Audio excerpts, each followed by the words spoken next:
这个今天来了你这个农家乐啊，搞了3年嘛，李总是不是？对2年多一点，不到3年。对。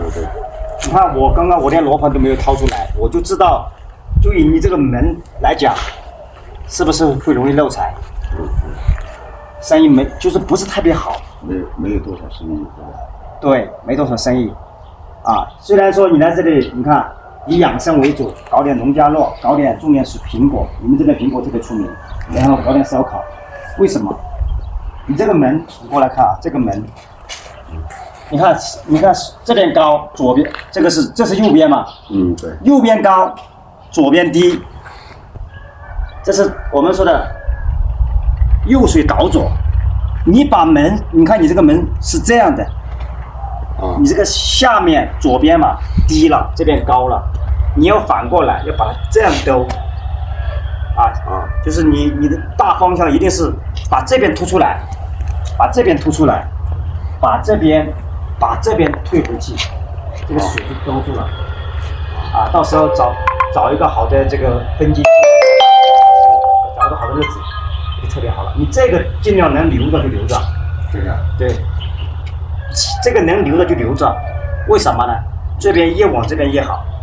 你就是这边留着，然后这边推，这个不动，把这个门往这边推，就是这个把这个其他的不要动了，你就无非把这个移到这来，这样就行了。那边都不要动，都不用动，那边不动反而更好，懂我意思了吗？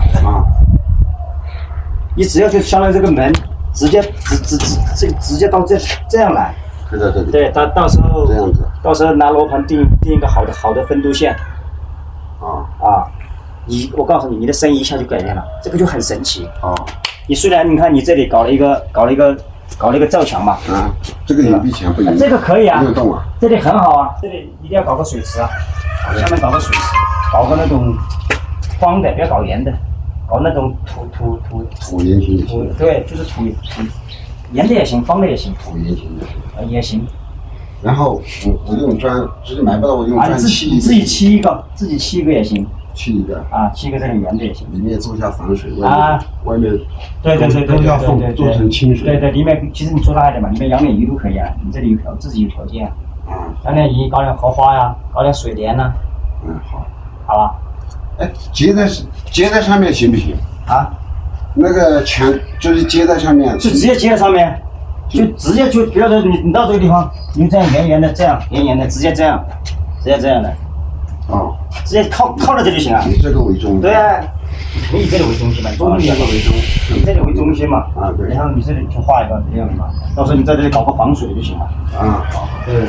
自己砌一个更好，没有必要买。好。自己砌一个，你就凭这几点，你的生意一下就是改变了。